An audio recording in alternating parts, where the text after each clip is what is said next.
I think I got it.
What up, guys? What up, what up, what up? Sorry.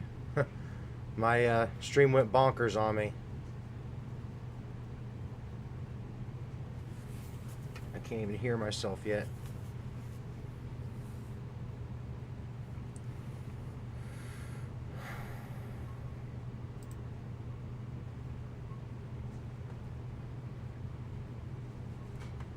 Can everybody hear me okay?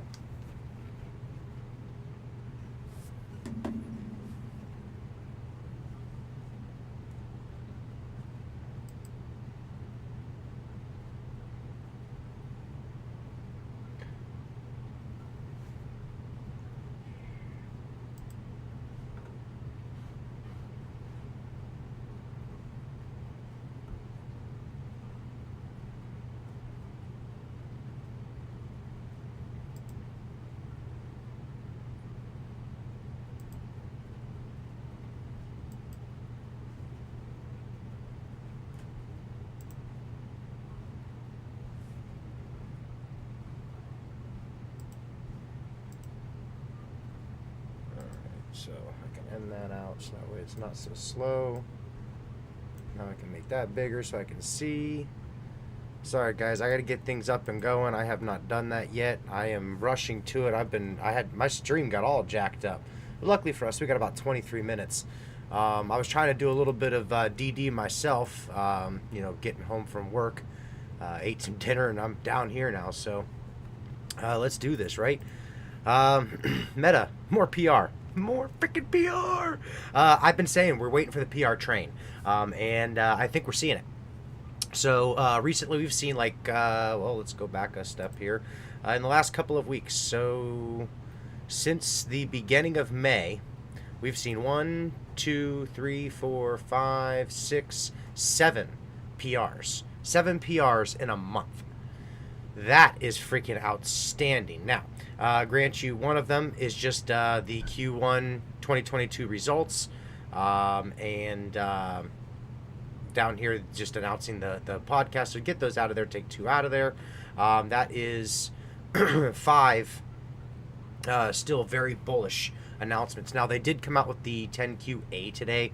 Don't worry about that. I haven't actually read it yet. However, John Berta on Twitter, he basically confirmed this is a big nothing burger. Nothing really changed. Just some stuff had to be, you know, kind of reread or something. So no big deal.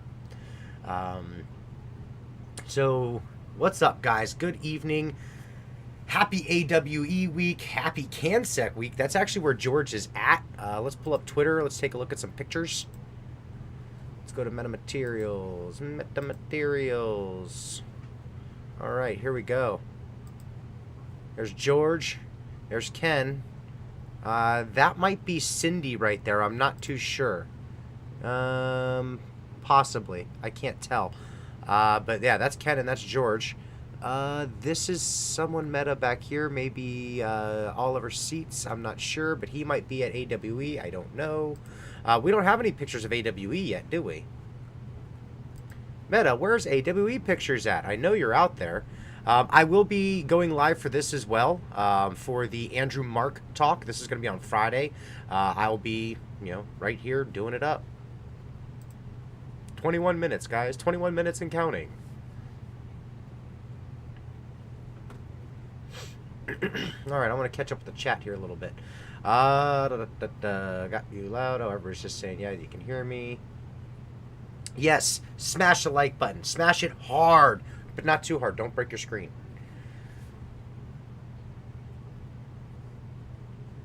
All right, so I want to get something up here for recording purposes.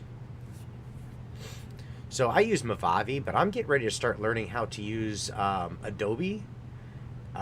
It's a requirement to need to be able to utilize that for some certain positions if you ever want to advance yourself in the possibility of doing like PRs and whatnot, like a PR job or something like that. So I'm currently learning all kinds of new interesting stuff. I'm going to be self-taught. Apparently that's like the way of the world now. You don't need to go to college anymore. You can like teach yourself stuff and that's cool. So I don't know. YouTube's your friend nowadays. I got a YouTube degree. So, you guys are about to find out a secret about Smokey. This is my favorite, all-time favorite snack. I know it's not traditional. These are the campfire ones, but this is a marshmallow. I love marshmallows. I could eat these all freaking day.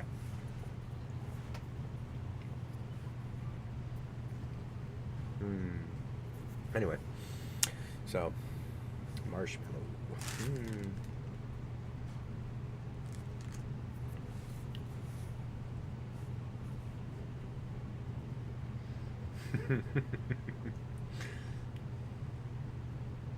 You catch John Berta's tweet about us not being able to get that meta ticker? I did. So yeah, you're right. That is why it was locked. It's been locked up for a while. That's why we couldn't get META. We had to get MMAT as a ticker. So yeah, cool.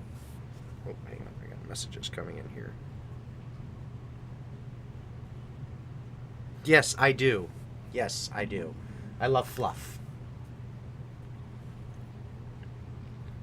I heard marshmallows are great for the body. Yeah, if you like a round body. I do.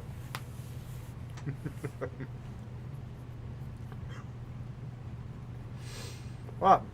What do you mean bad brains? What, you could throw up? God, marshmallows are the best, man. Look, there's nothing bad about a marshmallow. Look at it.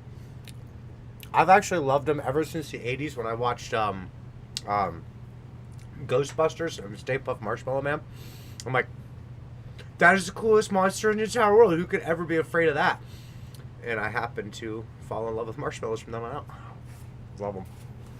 And these campfire ones are the best because they're huge.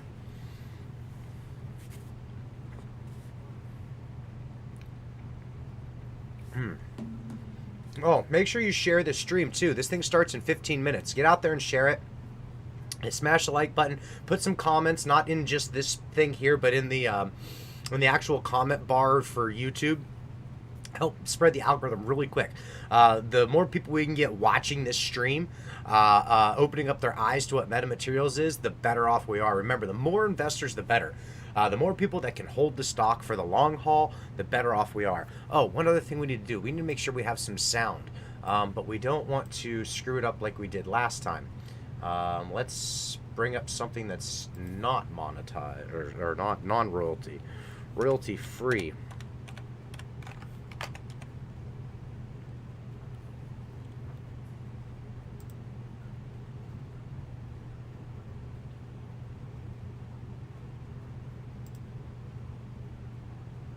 Ohio homeowners, if you're tired of paying too much money for electricity and have a history of paying your bills on time,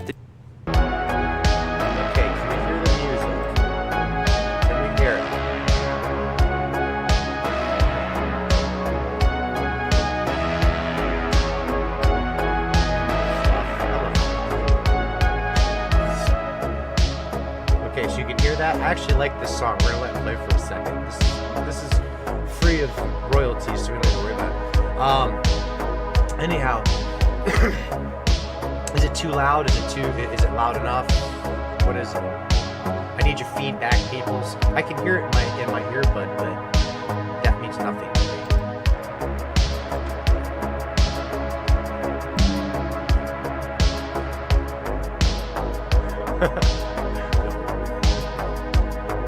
Loud, very loud. All right, so do I need to turn it down then?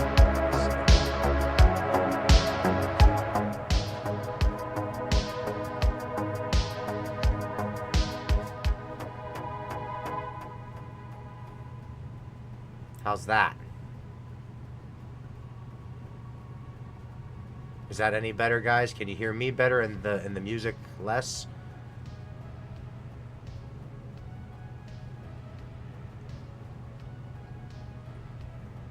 Has it been any better? Any better?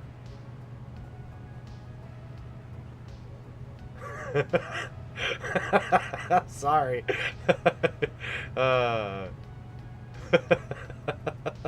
Okay, up more now. We'll figure this out together. How's that? That's halfway in between. How's that? Blasted! All right. So once we get the stream started, once AWE pops in, we will turn that up and me off completely. I won't even talk during John Waldern, and then we'll discuss afterwards. But before that, we got 15 minutes. So let's talk for 15 minutes. And while we talk, I'm gonna load up the rig. We're gonna prepare ourselves for our half-hour discussion with Dr. Waldern. We're not going to talk. He's going to talk. He's going to do all the talking at AWE. So I hope nobody's confused. They don't think I'm going to be physically talking to him. That'd be cool, though. I do have big plans, guys. Believe that. And don't think I don't have them in the works. I'm constantly trying to message people. I am learning LinkedIn in a very fast manner. Because come to find out, that's like the best way to get connected with people on a more professional level. So I am learning LinkedIn, and I'm on there.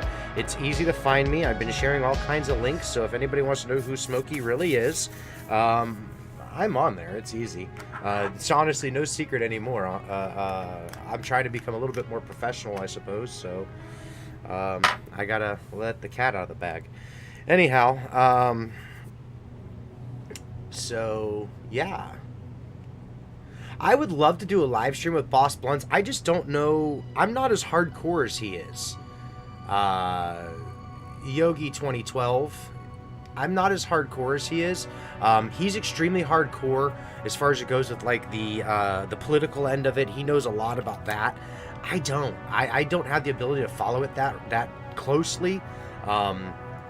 But I would love to just have a chit chat with him, talk about metamaterials, where it's going, talk about where he's come from. He's relatively new to the space as well, YouTubing and whatnot. I know he hasn't been around that long, so I would love to just hang out.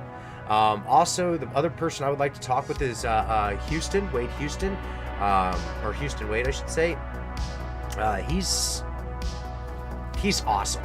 That's Gardner's brother.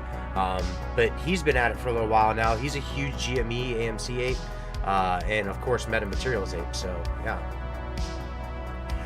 So my opinion on the June 3rd situation. I know a little bit about it. There's an executive order that was put out that was, supposed to basically create this China stuff, like on the annex and whatnot, to create some kind of margin calls and stuff like that. So, I don't feed into it too much. Really, I don't. I'm gonna wait for something to happen, and if it is because of that, fantastic. I'm not gonna report on it. I don't want to get people's hopes up saying, oh man, June 3rd is the day. It is gonna happen.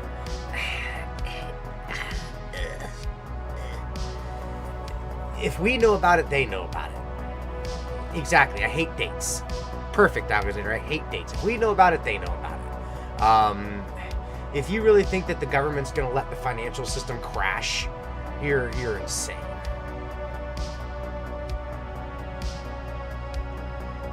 Justin, I don't think we would classify as a meme stock anymore, per se. We're not on the, here's a great way to know if you're a meme stock. Take a look at this right over here. I look at this every single day to see if we actually come up in it, but this is Ape Wisdom. And here are your meme stocks on the very, very top of all of this. And we don't even rank up in here, like, at all.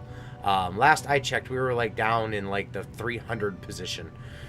So you're going to have all of your meme stocks up towards the top in here because they're talked about a lot. And in all honesty, I think the only meme stocks that are really left meme stock wise is GameStop and AMC as far as it goes. BBIG has kind of become one of the meme stocks, but I think anymore it's just as the Wall Street bets crowd bounce in and out of a play, it gets like a temporary meme status because it got pumped up really good by the Wall Street bets crowd and then shoved aside again. I'm noticing a trend in these over the last couple years. I'm noticing the meme stocks per se are having a lot of pump and dumpy movements, a lot of just up and down. You can almost read it. If you start drawing out your wedges, start popping up your Fibonacci, start looking at your time zones, maybe even toss up an awesome indicator or two. Well, there's only one, but anyhow, if you start doing those things, you can actually see how they're being kind of pump and dumpy. Let's see here. Fair enough. Lots of people are going to get let down on June 3rd. I agree, man. I don't put dates on anything, and I never put a price target on anything.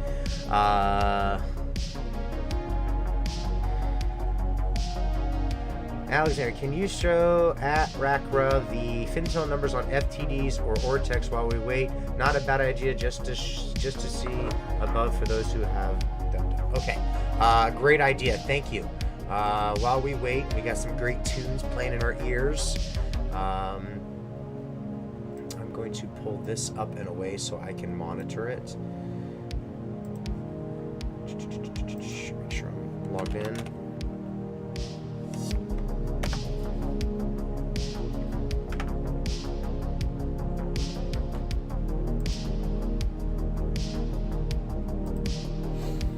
Alright, so let's go ahead and just cover it really quick. Fintel, short squeeze score 95.04, that's 26 out of 5,500 on this list. Short shares available. Earlier today, there were none. And I actually talked about in my video last night how this is really not an important number. 100,000 shares is like one. Seriously, that's nothing. We do that in a blip of a tick. Short borrow fee rate currently sitting at 48. FINRA, short volume ratio today. Take a look at that, guys. 62% of the volume today was short. We actually took a pretty big dip overall when it comes down to it. Looking at metamaterials. Yeah, we actually came down pretty hard. I called this last night, said we are going to see a dip. We tapped off at $2.05 technically, but $2 showing up right there as that technical level of resistance. Said it was going to be. Pushed off, trended sideways right there. Look at how it trends on this line, guys. Look at your lines, watch your lines, put up what I've showed you to do. If you do those simple Fibonacci's, you put up the MACD, you put up the RSI, you toss up your 50 and 200 MAs, that is really all the trading indicators you need to be able to make educated decisions in your investment plans. Short term, those are great swing trade indicators, all of them. And if you're doing what I'm doing and just kind of giving the day-to-day gameplay on a ticker, I'm using them to show everybody where the stock can bounce off of on a day-to-day basis. So it just shows you that these indicators that I use are powerful tools, both whichever way you want to go. All right, so back to the FTD numbers. Sorry. I get off on tinges. All right, so we did have an update on FTD information, and it is insane. So as you can see here, we're ranging anywhere from as low as 100,000 FTDs in a single day to upwards of 750,000 FTDs in a single day. And this has been going on continuously, and it's actually been amplified over the course of the last month and a half. Our FTDs actually started to dwindle away a bit there for quite a while, and that was just on account of market moves. But ever since MetaMaterials has really started cranking up the PRs, their last 10Q came out and 10K came out. When that stuff hit, I mean, sentiment changed. Berta talked about it in that meta chat. Sentiment changed. Eventually, they're just going to give up. They're just going to turn course. Now, they haven't given up. Don't think that. But the course has been turned because investors are stepping in. Long investors, big investors. All right. So you got to keep that in mind, that we are starting to see good things come out of metamaterials. I mean, every single day now, almost, we're seeing freaking PRs. This is every so many days. Every so many days, we're seeing a really good PR to keep setting them up. And then I'll be willing to bet in this upcoming earnings with this PPG information. Holy crap. Another one I want to talk about really quick. We got a few minutes. Brandon Nodnar, Benham, he also tossed this out there. Make sure you guys are following these key important people at Kresba2 and Benham612. These guys are doing amazing DD. And of course, never forget about DJ under H2O nor Jaybridge. Those two have been, from day one, they have been rock solid DDers. They toss out great questions. They get responses. They're able to keep us on our toes. These guys, they do good work. Hey, Powell, what's going on, my man? Mr. Wu-Tang, PG has a section on their website that talks about battery coatings and then also mentions EMI shielding.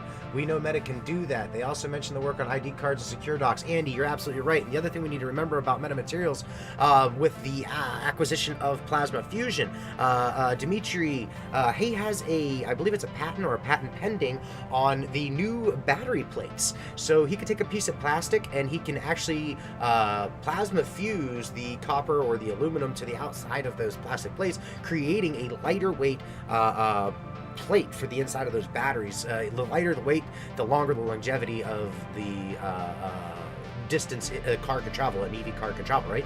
So if we can lessen up the weight of the battery, then essentially we can make EV cars go longer and longer and longer. You guys have heard of Mullen, right? Their goal is like to get that 600-mile car. Well, the only way to be able to do that is to make it extremely light. Or you're going to have some kind of way for it to charge. Well, metamaterials can do both things. They can not only make it lightweight, stop texting me. They can not only make it lightweight, but they can make it chargeable all at the same time. I think PPG might be a key to that. So the electrochromic application, being able to do that, if you were to mix plasma fusion with that, nanoweb into that, knowing that they have that slight solar capability, what they do is they direct the light waves into the solar. Well, if we start picking up partnerships like crazy and we combine all these partnerships, I truly believe that we could essentially make a solar charging paint. Like literally a paint. As I've said this before, spray it on over top of the vehicle and it can charge a battery. It could also change the paint color because it's got nanoweb in it. It has the ability to do that. You saw that last year at AWE, and I believe CES had it, where I believe it was BMW has the color changing car where you can just on a dime, you can just change its whole color. I think Meta can do that. We're coming up on 3 minutes till this thing starts. Really quick, I want to go over to Ortex. Let's cover this really fast. Let me turn off this music here. Let's just go ahead and kill this music. Also, I need to get this up and running here in a moment.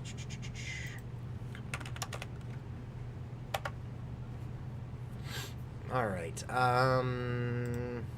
We got to check our trading signals. Did we get anything? Nothing since the 17th, but that's all right. All right, so still at 100% utilization. Been there since Valentine's Day. Cost to borrow, it's at 45.68. No worries on it coming down a smidgen. There's been slight amounts of coverage lately. Nothing to be concerned about. We don't want to see massive coverage at these levels, and we know that because if it's just going to cause it to crash back down. We want to see this thing do what it's doing, stair step back up into those 5, 6, 7, 8, 9, 10s, and then let's see a squeeze from there. I would much rather see that. Anyway, 11 days still to cover. Shares on loan still at about 55.5 million shares, 21.6% of the free float. That is a value of about $86.5 million. The current estimated short interest from Ortex is 45.3 million shares. The intraday cost to borrow, the max today, was only 70.15%. The stock came crumbling down a bit today. You'll notice that it wasn't very expensive for them to borrow, so they did. As a matter of fact, they bought about 3 million shares worth as of right now. Now, this is not a finalized number as of yet. We won't know exactly what it was until the T1 all gets factored in. This is basically still an estimate. It's a gauge. Well, we don't utilize this as a 100% go-to number because this is basically what was recalled and potentially returned, but they can do swaps and things like that. Anyhow. All right, so we're about 1 minute out. I want to bring this back down now, and we're going to get right into it. I want to record this whole thing. Okay. And I need to record it with sound. All right, so here in about 50 seconds, this thing will be kicking off. We'll be able to watch this, I hope. Popcorn is ready. I've got my marshmallows, which I probably won't eat another one. I've had enough. And my popcorn's ready too. By the way, guys, we are on Chocolate Sunday. Chocolate Sunday. This one is a sativa by Wildfire. It's delicious. Chocolate. I don't know. You probably can't focus on it. Chocolate Sunday. Yummy, yummy, a yummy. And demonetized. Just like that.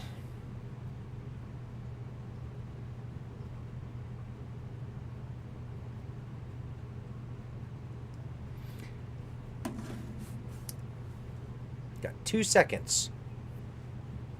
Experience in commercialization of holographic and lithographic nanomaterials for photonic applications. Recognizing the growing need for user prescriptions in AR eyewear, Meta's AR Fusion platform allows developers to integrate waveguides, excuse me, I think I need some more of that Snap AR coffee, and associated smart technologies into thin, lightweight prescription glasses. In his presentation, Automated Lens Casting Embedded Multifunctional Metasurfaces for AR Displays, Dr. Waldern will share how AR Fusion seamlessly integrates many smart technologies within glasses and expand on how scalable, versatile, and cost-effective AR fusion fabrication processes are done. I'd also like to remind everyone that we'll have some Q&A here, and to please step up to the mics that you have in between these two columns here during the Q&A.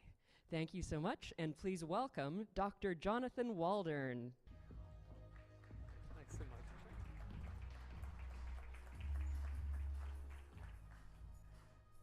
Hi, good afternoon, everybody. Thank you for attending AWE in these circumstances where we can all gather once again. It's marvelous.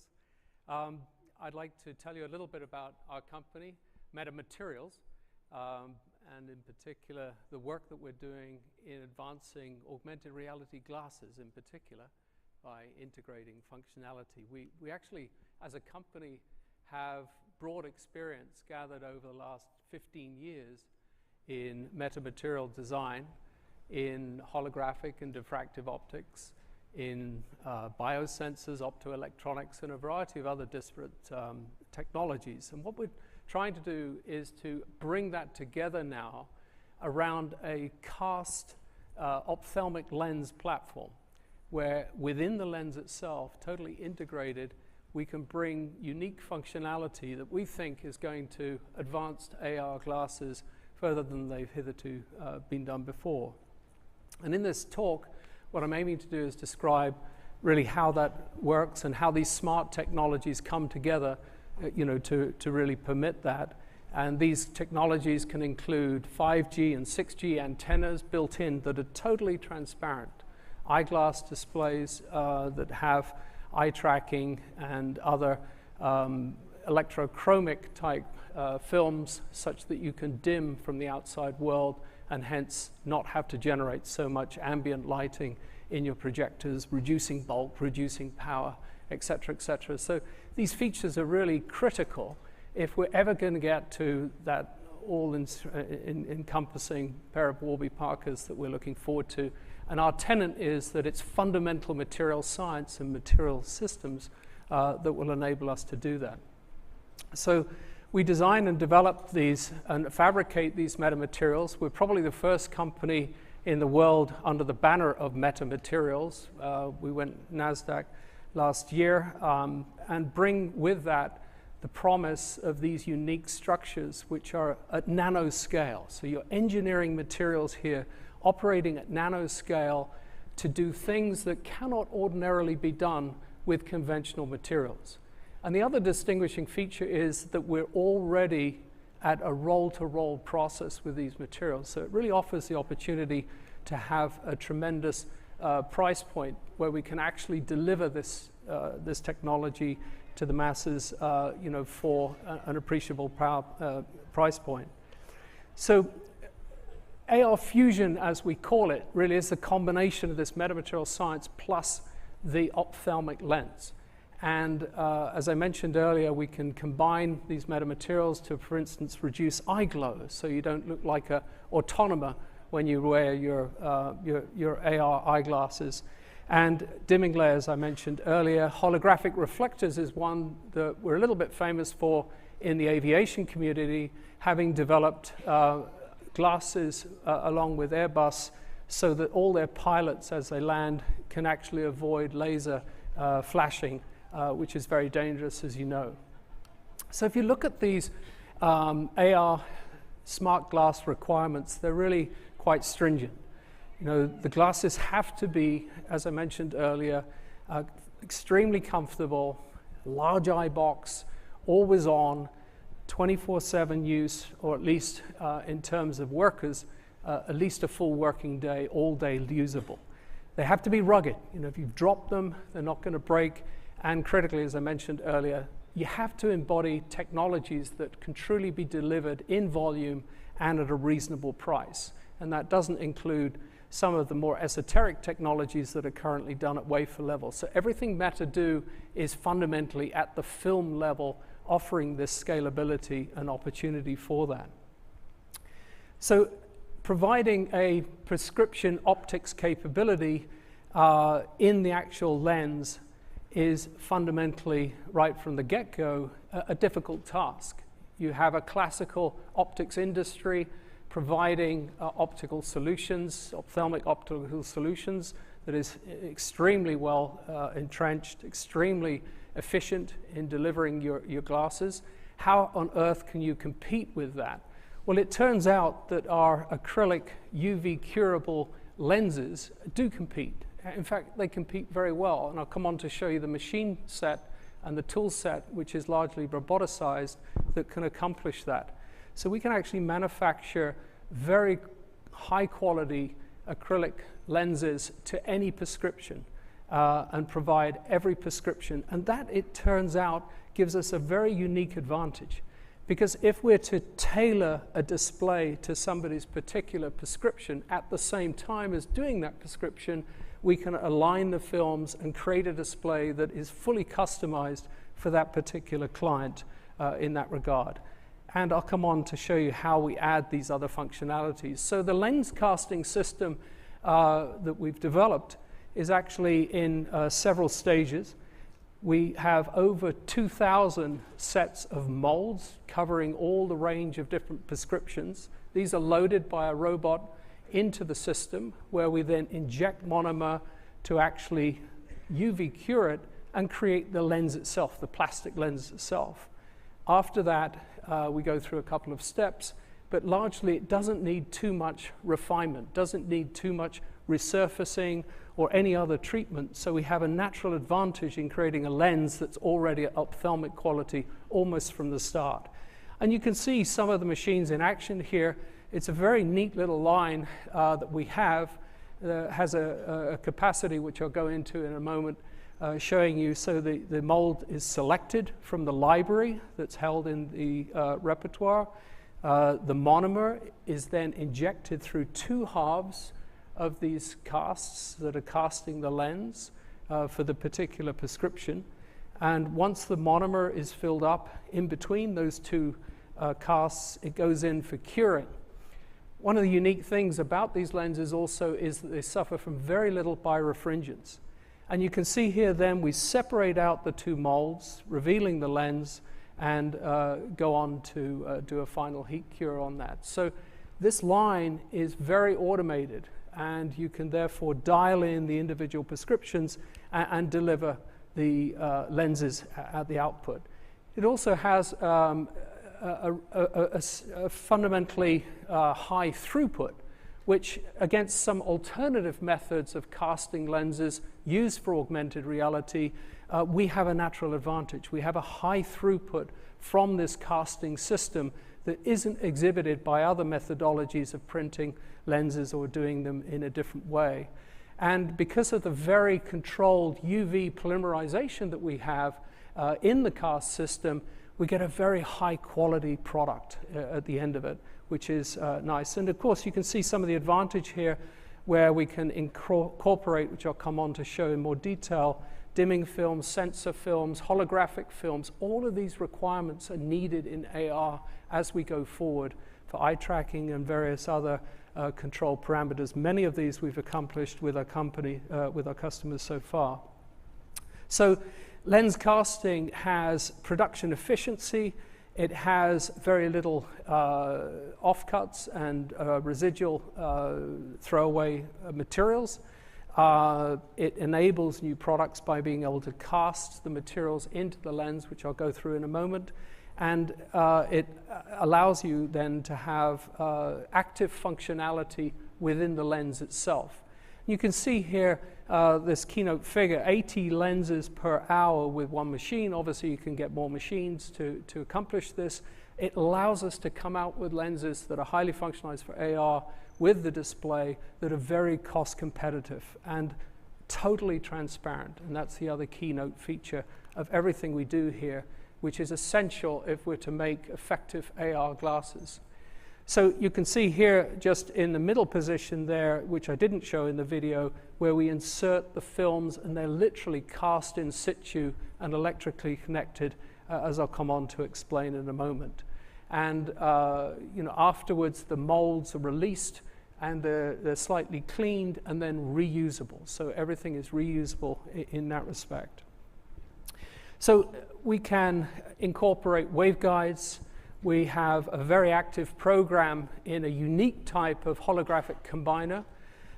We have filters and electrochromic films. We announced this week, in fact, only on Monday, a partnership with PPG on advanced electrochromic films, essential so that as you move outside of the warehouse into the daylight, naturally the display dims, preventing the need to have an abundance of nits so that you can over-generate to compensate for the sunlight in that respect.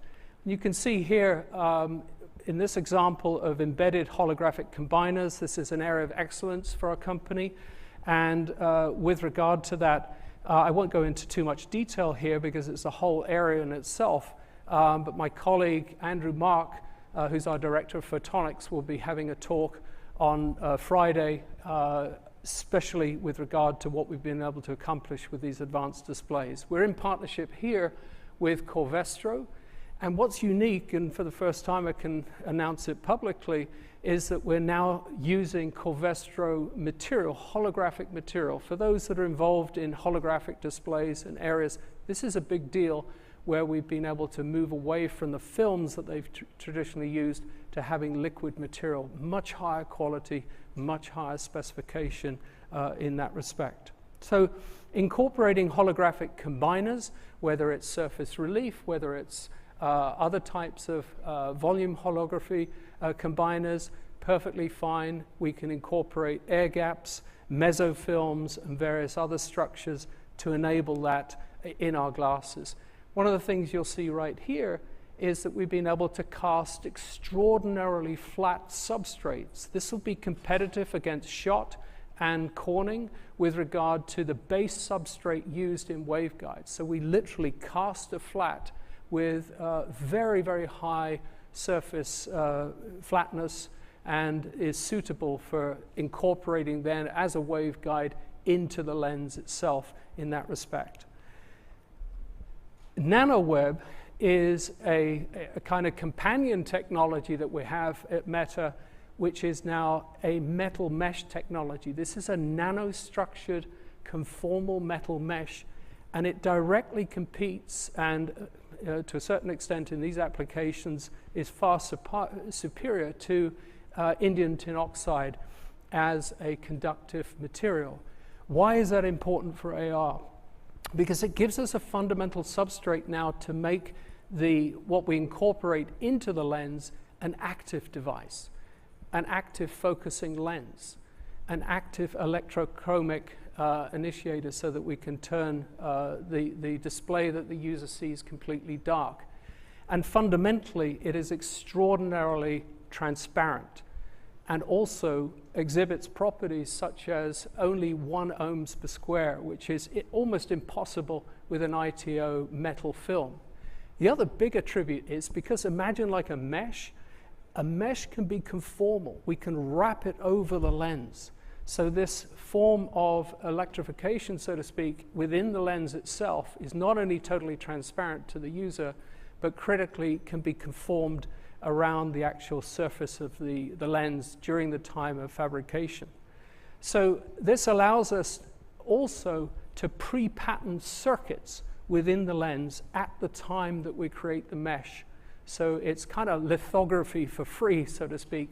Although I call it lithography, and you might have in your mind an expensive process, wafer-driven, etc., this is today a roll-to-roll process. And in our facility in Pleasanton here locally, we have a full-blown roll-to-roll line delivering high-quality film. So this roll-to-roll lithographic manufacturing allows us to collapse the cost of this functionality again, enabling us to deliver it in that regard for a number of applications. One of them on our booth downstairs tomorrow is a lens that can self-clear. How many people have misting up when they're wearing a mask? We're all used to that. This is an everyday task for a lot of people that wear safety glasses in chemistry labs and various other places.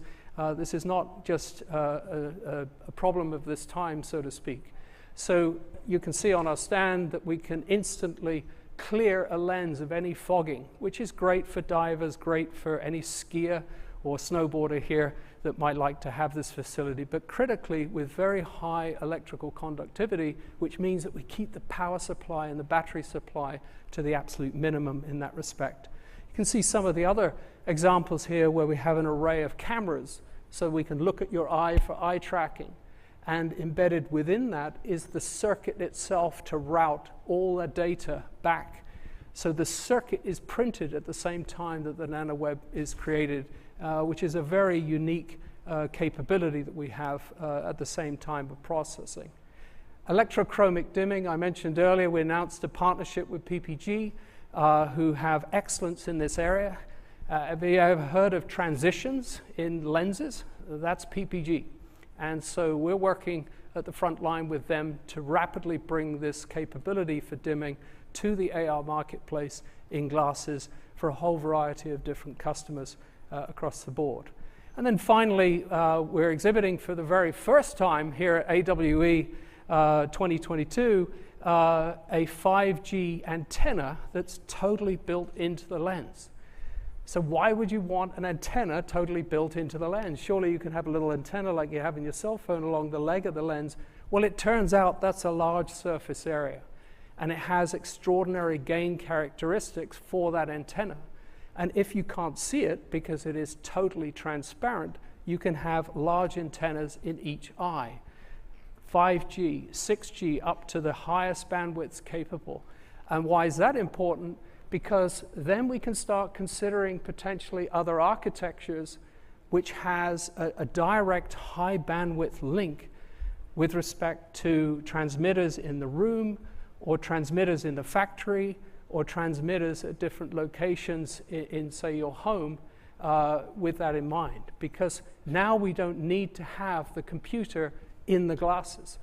The glasses is acting as a very high bandwidth interactive receiver of signals that are transmitted from the side of the room or from your computer or from your cell phone, obviously, in terms of carrying that ordinarily. So this antenna and the capability of having that in such a large area really transforms this opportunity and this capability, and we think will actually get people to start thinking differently about how we can make these glasses extremely compact, very powerful, and obviously linking to various applications, either cloud computing for AR or various other applications in that respect. So for high-speed data rates and low lag, which we have to have for AR, for image generation, this type of capability, whether it's telepresence for intuitive communication with somebody back at base,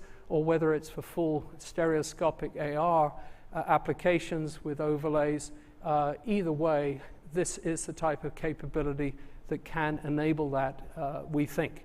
So in summary, AR fusion from metamaterials is a completely unique proposition, and really I think takes a whole step forward in terms of AR glasses from where we've been with separate ophthalmic lenses to now embedding that ophthalmic lens with these properties that we all know that we need for next generation AR in that respect. And just a little point here in terms of comparison with other conductive films, we think that we're extremely distinguished in terms of very high transparency and very low sheet resistance, which is the name of the game when you're concerned about battery power. Well, thank you very much, and please come to our booth to see examples of this technology exhibited in interactive demonstrations and a full array of different components. And if you're in the hard work of creating new types of AR displays, please at least come and see us and express any interest you may have. Thank you very much.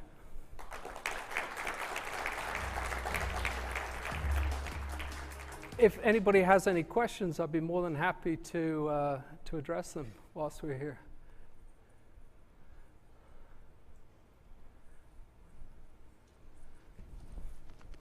Mike Labrash has talked about electromechanically changing the focal length of VR experiences. Is there a nano solution to this instead? You mean these technologies applied to VR? I couldn't hear you very well. Sorry about that. Yeah, sorry. Mike Labrash has talked about building prototypes that electromechanically change the focal length. Okay. And is there a way around the electromechanical? Yes, I think Michael's probably referring to vergence accommodation, where in this particular case, if you have the capability to very accurately and at nano level pattern certain lenticular patterns or various other structures, such that you can create high index liquid crystal lenses, that's exactly the sort of application this would be applicable to, where we can then create conical forms to give different refractive index. In other words, to automatically set the particular lens prescription you require. And the key thing is this is being done at levels where we're only a few micron. And so the opportunity then is to have multiple layers which concatenate so that you can actually then create the whole range of different accommodation that's needed for that particular application. Now, today's solution requires that you have separate elements and that they're all lined up, and I think Michael's been working on that for a little while and exhibiting that openly at the other Meta. But I think that this sort of technology, because we're operating the nanoscale, is the sort of technology that will help move that along in that respect. Thank you. You're most welcome. Hello, my name is Elizabeth, and I am a PhD student doing augmented reality for education. And I was curious, you were talking about how currently they have all of the different lenses. They're only separate. I think you just answered that in the last question. So I'm curious in terms of when you start putting all those together, does that increase like the size of the lens? If you need high index or you have a very very like bad vision and you need really large, what happens with those aspects? And in terms of like cost, because most time people get their lenses partially through insurance, so is that something that would be somewhat comparable, where you could say maybe 300, 400, which some lenses are depending on your type of vision, that you can go and choose that option, or is that something that would not be feasible for the average consumer? Well, there's a lot of things there you're unpacking. Let's unpack that a little bit. The first thing to say is prescription glasses, to ophthalmic quality, will still require a doctor's certificate, with regard to the prescription. The refractive index that we're dealing with on our cast lenses is a little bit variable, but it doesn't go super high just yet. Now, there's ways of nanodoping that and dramatically increasing the index, but we're not there yet. So to the extent that we need a lot of optical power in the lenses, it will necessitate a more bulky lens, just the same way as lenses are today. But nonetheless, in terms of AR applications, at least you have a pair of glasses you can wear ordinarily that are so transparent, and you only switch it on as and when you need it for AR. So it's still, passing that litmus test, but we haven't solved the rocket science of very high index, other than the kind of previous question from the gentleman, where we can actually change liquid crystal, high index liquid crystal layers in a lamina that might then offer some additional correction in consort with the high index. So I think that, I guess another issue is insurance, and would insurance companies, well, why wouldn't they? Why wouldn't an insurance company, if you bought a pair of AR glasses that were ordinarily your prescription lenses, why wouldn't that be supported, providing it performed its ordinary task, and then you switch it on with your phone and activate it, and obviously you have the opportunity to have AR glasses, data glasses, whatever the application is. I don't see any reason why they wouldn't get behind it, providing it's a viable alternative and it's not too much of a cost delta. I was curious if you could talk a little bit about the cost delta. Which one, sir? The cost delta. The cost of them? I don't think that the cost will be any different than conventional glasses. If you look at the cost that it takes us to produce the output from the largely automated machine tool, it's very competitive. I mean, why doesn't that act as a standalone alternative to conventional glasses? Well, there's one or two barons of the ophthalmic industry there that pretty much have a closed shop. So I don't think that we necessarily would want to go face off to the conventional ophthalmic industry, and that's why really we're focusing kind of on next generation glasses which have the benefit of augmented reality enhancement. Thank you. You're most welcome. Great. I think I'm out of time, actually, unless there's any other questions. Thank you so much again. All right. Okay.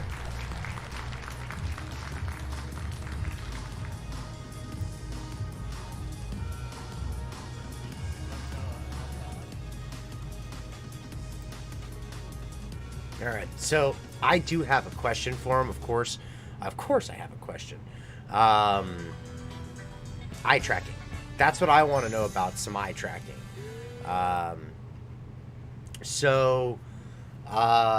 There's a company out there, I think it's called Ad Hoc.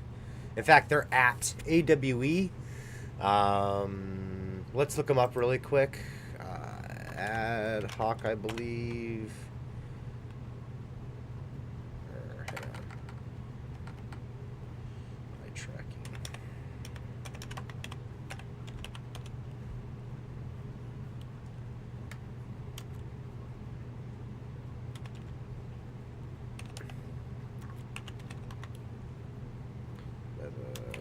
Materials.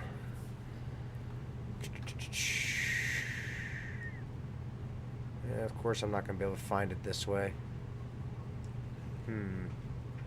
I'll find it. I know I will. Anyway, there was a company out there that was utilizing eye tracking with like a same nano web, a same metamaterials type of deal. There's a lot of companies out there that are testing different things with the metamaterials. So don't think that Meta is the only company out there doing it. But they're the only ones out there that are doing it at the roll-to-roll level, and they're the only ones out there that are publicly traded, and they're the only ones out there that are patenting things left and right, making sure that their ideas stay secured. But anyway, I would love to know if they're going to get into any kind of eye tracking. That would be sweet. That would actually take away the need for a lot of the button, I think, or a lot of the phone usage. Because with eye tracking, you can almost turn it on and off with the look of your eyes. So it's like, it's getting pretty good, pretty fine. There's a link between the iris and the brain that they've tapped into, and they figured out how to basically almost pinpoint where your eyes are looking at, both eyes individually, to help better tell what the lens needs to do. So I think with a little bit more advancements, I think you'd be able to look up to the top corner of your lens and basically say, okay, open this or open that, and do what you want to do with your eyes. I think, of course, it's with some time. Anyway, that was pretty cool. It was a little bit different than last year's. They talked a little bit more on the advancements that they've actually come through over the course of the year. I didn't realize that they were going to have this many advancements this fast. I mean, they've talked about how quick they can invent, how quick they can just change things like on a dime. They can pivot, and they've done that. It's pretty amazing. So yeah, wow. I got a lot to take in. I'm gonna have to watch that a couple times. Dr. Waldern is a very, very smart man, and he's very well spoken. And of course, I knew this was going to be an amazing presentation. Talked about PPG. Talked about what they're going to be doing. Something I had mentioned, liquid. He talked about liquid holographic material. And that's important. That's crucial. Kind of supports my idea of maybe turning this into a paint one day. God, I can't express the possibilities this has. Also, he talked about how 5G and 6G. So 6G is unheard of right now. Most people will not even talk to you if you say 6G. They're gonna be like, that's alien. Just forget about it. Because 5G is still a dream. I mean, it exists, but with 5G, I mean, it's like, here's the computer. You have to be in contact with 5G. And that's what the nanoweb is going to do. It's going to take away that need. So basically just turning you into a gigantic antenna. Yeah, it's pretty neat. Remember back in the 90s, there was this little antenna you'd stick on your cell phone, back when cell phones were still kind of new. It might have even been the early 2000s. A little stick-on thing. It had some copper wires, and it was supposed to help get you better range. Anybody remember that? Kind of like something like that, I guess. You're just, it's a stick-on antenna. Metamaterials is a stick-on antenna. Now, what they're doing with the AR glasses, that's pretty sweet. So, if anybody didn't know, Meta is a full-on lens company. They make prescription lenses. And they obviously just showed you that they integrate the augmented reality factor into it. So, there's a lot of need there. This is a niche that's really been coming up, niche, however you say it, has been coming up huge as of late, even bigger with COVID. COVID actually sent the AR, VR world just skyrocketing. All of the science just started really coming together because there was a lot more focus on it, because there was a need to bring people together through that outlet. So, man, there's a lot here. There's a lot. I really like that last girl's question. I want to unpack it a little bit more, a little further than Dr. Waldern did, with the insurance end of it. So insurance is one of my big things. I love the fact that they do focus on the insurance end of it a little bit. I talked about that insurance with Ken at AWE last year. That was one of my focal questions, was insurance, because that could be a big factor.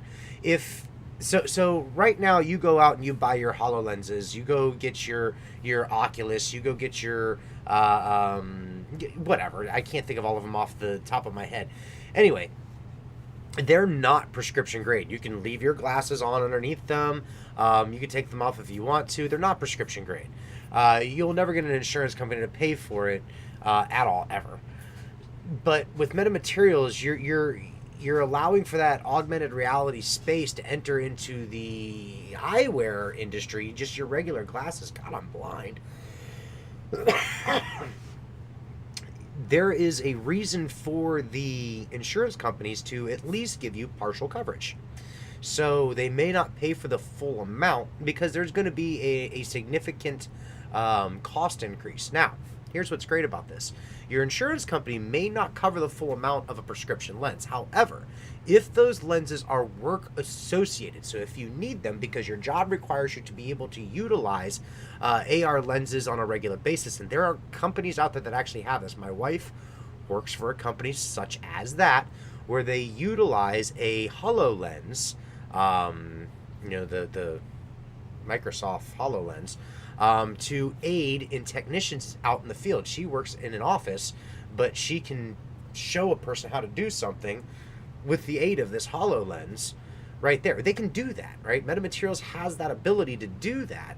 And the fact that there's no wire needed, it's like direct connectivity. So my wife could be sitting here in front, like I am in front of my computer. She's got all these screens too, and she could just have her, there we go. All right, so you want to be doing this with this and this with this, and they're watching her off her camera, and she's looking at, they're looking at, and actually guiding them through, and they're looking at it too because they've got the same pair of glasses on, whether they're prescription or not. They don't have to be. They don't have to be prescription. That's the other important part. They can be. She would never have to take her glasses off. She does wear glasses like me. She'd never have to take them off. She could just turn them on, turn them off, bing, done. And that's going to be so useful in corporate industry. And corporations will then possibly pick up the other end of the cost of those glasses because they're going to be significantly more. You're adding an electrification. You're adding another element to your glasses. There's going to be an enhanced cost, of course. So I wouldn't see why the company, if it was needed for that, wouldn't help ease the cost on those as well. So definitely, I think there's going to be a level of insurance coverage available for them. The next thing I would love to know if Metamaterials can do, what is the plan for making these progressive lenses, making them basically create their own? Can they eventually, and I think that might come with the whole eye tracking thing, but can they eventually make them so that they can set their prescription progressively? When you wear glasses, your eyes don't stop getting bad. They get bad progressively. They just get worse. Can they do that? Can they make that possible? I don't know. So it's been one of my top questions. I don't think I've gotten a rock solid answer on it yet, but I would love to know, can that happen? Can we make a lens change its prescription by itself? Even if it's a matter of, for now, for the beginning, you still have to go see the eye doctor, but then they can just plug it into their computer and say, okay, now it needs to be this, and it changes. All right, and then you don't have to keep buying new frames, new lenses, because that gets expensive, I don't know. Yeah, I know, you could get laser eye surgery, but what the hell's the fun in that when you got AR freaking glasses now? I mean, I thought about it, and then I found Meta, and I'm like, I don't want LASIK. I want AR glasses.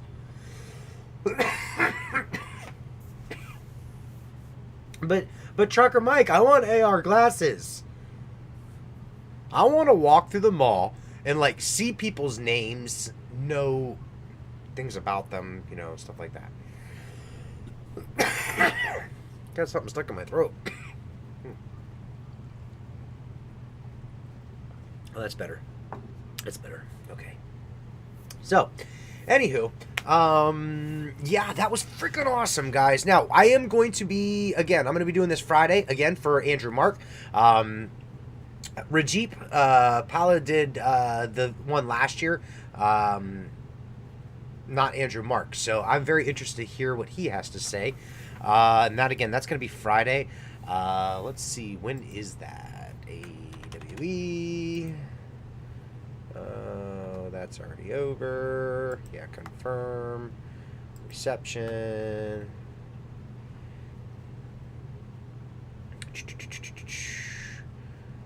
Agenda. I want Friday. I know he's in the 3 o'clock hour.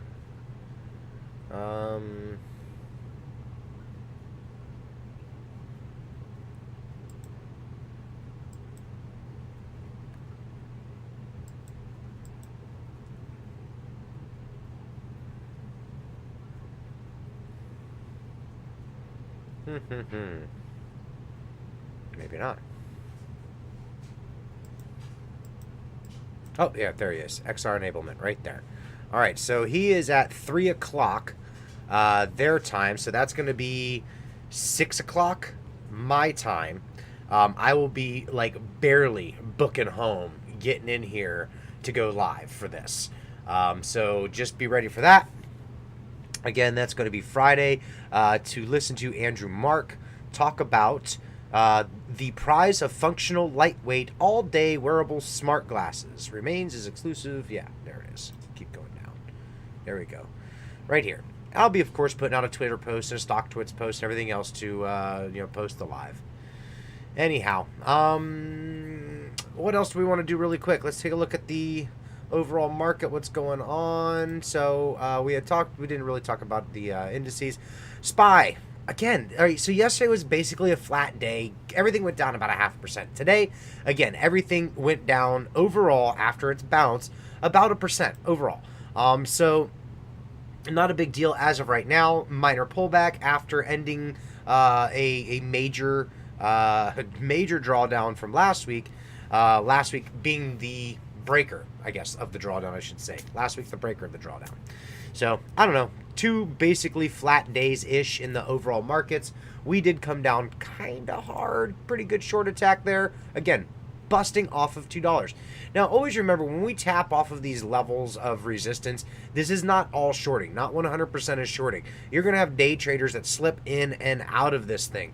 If you toss up the VWAP, which I have not done yet, but let's see if it confirms it. I'll bet you it did a U-shaped breakout right here, fired, and then came down.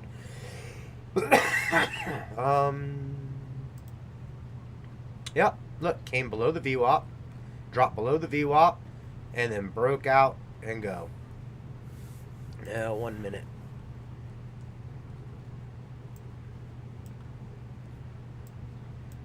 Yeah, it rode it, and then once it broke down hard. Yep. Anyway. So, overall, like I said, not too bad. I was expecting this breakdown today. I did say that in my video last night. If you were to draw up a wedge, which I don't do much with wedges. I really don't. I used to do a lot with them.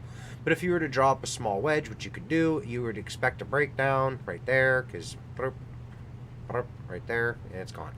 Anyway, you're looking for it to respect this 50, just like it did over here. Possible slight breakdown below it with a lift back off of it, making that stair-step movement.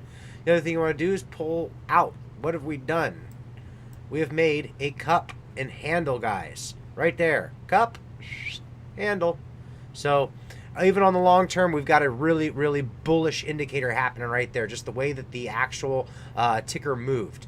So this was basically their last-ditch effort. This is the last ditch that the short hedge funds were able to do to drive this thing down, to get it to go away, basically. And they were unsuccessful. Metamaterials was capable of basically making the $1 turn. It just completely turned around. It was amazing. We've been seeing nothing but great positive action since. I'm pretty pumped about what we've got going on overall. Let's just see if we can keep this trend. Let's see if we can keep this momentum. That's what we want to do. Keep the volume. Speaking of volume, what kind of volume did we have today? Shit. Half the volume we had yesterday, 4 million. And again, it came down. 4 million in volume, and vast majority of that, 60-some% of it proven already from Fintel, was short. Let's see what Chart Exchange has to say. Chart Exchange.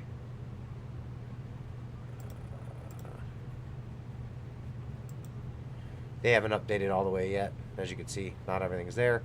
But yeah, they're showing 62% overall right now is short volume. So they have to short it. They have to introduce stuff that doesn't exist in order to bring it down. Us long holders, we're not selling. Anyway, I think we're going to call this a night, guys. I thoroughly enjoyed that. I'm going to post a video up on YouTube of just that. You're going to see Dr. Waldern and Dr. Waldern only. And yeah, we'll get back at this either tomorrow or I won't see until Friday. Depends on what's going on. I've got some plans for tomorrow, but if weather is not conducive to do my plans, then I might just pop a video out there. Anyway, have a good night, guys. Make sure you're smashing that like button as we exit out. Leave comments in the comment section. This is great. I love that you guys all tossed up comments in the chat here. But in the comment section, leave a comment for the algorithm. It definitely helps spread out my videos across the ether.